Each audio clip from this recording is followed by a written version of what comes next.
Chapter 4 परमाणु की संरचना स्ट्रक्चर ऑफ द एटम। परमाणु की संरचना। ऐसा माना गया है कि परमाणु प्रोटॉन और इलेक्ट्रॉन से बने होते हैं जो परस्पर आवेशों को संतुलित करते हैं। यह भी प्रतीत हुआ कि प्रोटॉन परमाणु के सबसे भीतरी भाग में होते हैं। इलेक्ट्रॉनों को आसानी से निकाला जा सकता है लेकिन प्रोटॉनों को नहीं। जे टॉमसन पहले वैज्ञानिक थे जिन्होंने परमाणुओं की संरचना से संबंधित पहला मॉडल प्रस्तुत किया। परमाणु की संरचना के बारे में ऐसा माना जाता है कि परमाणु जो होता है इलेक्ट्रॉन और प्रोटॉन से बना होता है और ये आपस में आवेशों को संतुलित करते हैं। यह भी प्रतीत हुआ कि प्रोटॉन परमाणु के सबसे भीतरी भाग में होते हैं। इलेक्ट्रॉनों को आसानी से निकाला जा सकता है लेकिन प्रोटॉनों को नहीं। ऐसा लगता है कि प्रोटॉन जो होते हैं वो परमाणु के सबसे भीतरी भाग में होते हैं। इलेक्ट्रॉनों को आसानी से निकाला जा सकता है लेकिन प्रोटॉनों को आसानी से नहीं निकाला जा सकता। जे टॉमसन ऐसे पहले वैज्ञानिक थे जिन्होंने परमाणु की संरचना के बारे में अपना पहला मॉडल प्रस्तुत किया। यानी जे टॉमसन ने यह बताया कि परमाणु किस तरह से होता है, उसमें इलेक्ट्रॉन और प्रोटॉन कहाँ पर होते हैं। टॉमसन का परमाणु मॉडल। टॉमसन ने प्रस्तावित किया कि परमाणु धन आवेशित गोले का बना होता है और इलेक्ट्रॉन उसमें धंसे होते हैं। ऋणात्मक और धनात्मक आवेश परिमाण में समान होते हैं, इसलिए परमाणु वैद्युतीय रूप से उदासीन होते हैं। जे टॉमसन ने अपने परमाणु मॉडल में यह बताया कि परमाणु जो होता है वो आवेशित गोले की तरह होता है और उसमें इलेक्ट्रॉन धंसे हुए होते हैं। ऋणात्मक और धनात्मक आवेश परिमाण में समान होते हैं, यानी जितनी संख्या में उसमें ऋणात्मक आवेश होता है उतनी ही संख्या में धनात्मक आवेश होता है। तो इसलिए परमाणु जो होता है वह वैद्युतीय रूप से उदासीन होता है। रदरफोर्ड का परमाणु मॉडल। अल्फा कण प्रकीर्णन प्रयोग के आधार पर रदरफोर्ड ने निम्न परिणाम निकाला।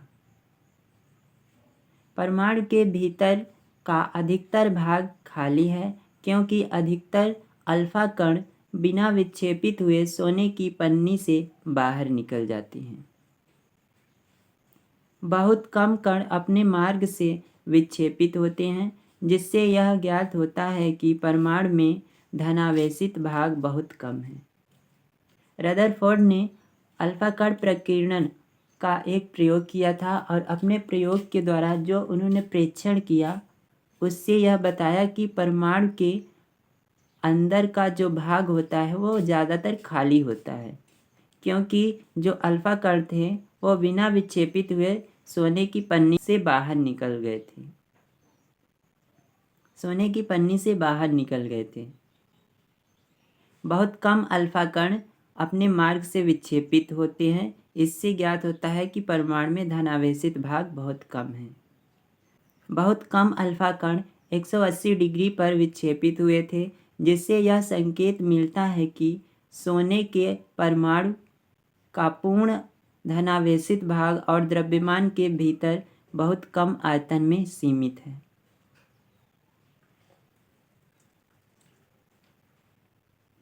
अपने प्रयोगों के आधार पर रदरफोर्ड ने परमाणु का नाभिकीय मॉडल प्रस्तुत किया जिसके निम्नलिखित लक्षण थे। परमाणु का केंद्र धनावेशित होता है जिसे नाभिक कहा जाता है। एक परमाणु का लगभग संपूर्ण द्रव्यमान नाभिक में होता है। इलेक्ट्रॉन नाभिक के चारों ओर चक्कर लगाते हैं। नाभिक का आकार परमाणु के आकार की तुलना में काफ़ी कम होता है। रदरफोर्ड ने बताया कि परमाणु का जो संपूर्ण द्रव्यमान होता है वह उसके नाभिक में उपस्थित होता है और इलेक्ट्रॉन नाभिक के चारों ओर चक्कर लगाते हैं। नाभिक का जो आकार होता है परमाणु की तुलना में काफ़ी कम होता है, यानी नाभिक परमाणु की तुलना में बहुत ही छोटा होता है।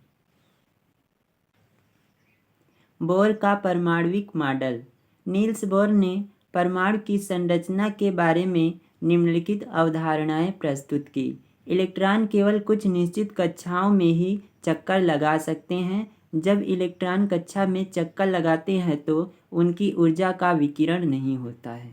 नील्स बोर ने बताया कि परमाणु जो होता है वो केवल कुछ निश्चित कक्षाओं में ही चक्कर लगा सकते हैं, और जब इलेक्ट्रॉन कक्षा में चक्कर लगाते हैं तो उनकी ऊर्जा का विकिरण नहीं होता है। न्यूट्रॉन। 1932 में जेम्स चैडविक ने एक और अपरमाणु कण को खोज निकाला जो अनावेशित और द्रव्यमान में प्रोटॉन के बराबर था। अंततः इसका नाम न्यूट्रॉन पड़ा। हाइड्रोजन को छोड़कर न्यूट्रॉन सभी परमाणुओं के नाभिक में होते हैं। न्यूट्रॉन को स्मॉल n से दर्शाया जाता है। परमाणु का द्रव्यमान नाभिक में उपस्थित प्रोटॉन और न्यूट्रॉन के द्रव्यमान के योग के बराबर होता है।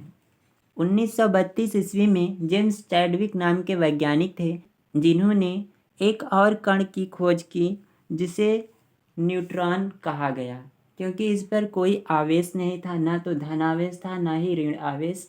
ये उदासीन था, जिसकी वजह से इसका नाम न्यूट्रॉन रखा गया, और ये इसका जो द्रव्यमान था प्रोटॉन के द्रव्यमान के बराबर था।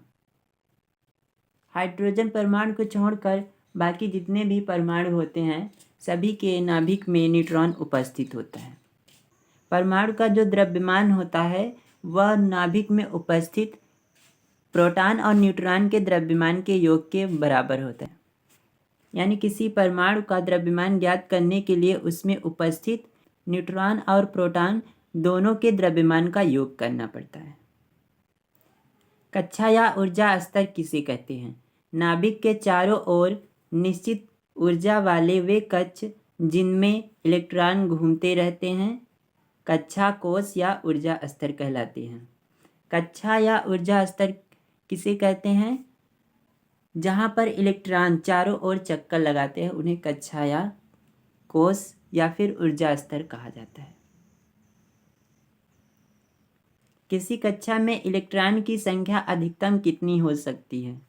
किसी कक्षा में इलेक्ट्रॉन की अधिकतम संख्या 2n² हो सकती है, जहाँ n कक्षा का क्रमांक होता है। किसी कक्षा में इलेक्ट्रॉनों की अधिकतम संख्या ज्ञात करने के लिए 2n² का फार्मूला यूज किया जाता है, जहाँ पर n जो होता है कक्षा का क्रमांक होता है। प्रोटॉन के आवेश तथा द्रव्यमान का अनुपात E/m कितना होता है? प्रोटॉन के आवेश तथा द्रव्यमान का अनुपात E/m का मान 9.58 × 10⁴ कूलाम प्रति ग्राम होता है। समस्थानिक वे तत्व जिनकी परमाणु संख्या समान हो लेकिन द्रव्यमान की संख्या भिन्न भिन्न होती हो समस्थानिक कहलाते हैं, जैसे क्लोरीन 1735, क्लोरीन 1737। इसमें प्रोटॉन की संख्या समान होती है। क्लोरीन इसका परमाणु क्रमांक 17 है और इसका जो परमाणु भार है 35 है, और यहाँ पे इसका भी परमाणु क्रमांक 17 है और परमाणु भार 37 है। समभारिक वे तत्व जिनके परमाणु क्रमांक अलग अलग होते हैं किंतु द्रव्यमान समान होते हैं समभारिक कहलाते हैं, जैसे आर्गन, पोटेशियम, कैल्शियम। इनके परमाणु क्रमांक अलग अलग हैं लेकिन इनका परमाणु भार एक जैसा है। आर्गन इसका परमाणु क्रमांक 18, पोटेशियम इसका परमाणु क्रमांक 19, कैल्शियम इसका परमाणु क्रमांक 20 और सभी का परमाणु भार 40 है। समभारिक में प्रोटॉनों की संख्या भिन्न भिन्न होती है किंतु परमाणु भार समान होते हैं। इसमें जो प्रोटॉन होते हैं उनकी संख्या अलग अलग होती है लेकिन इनका परमाणु भार एक जैसा रहता है।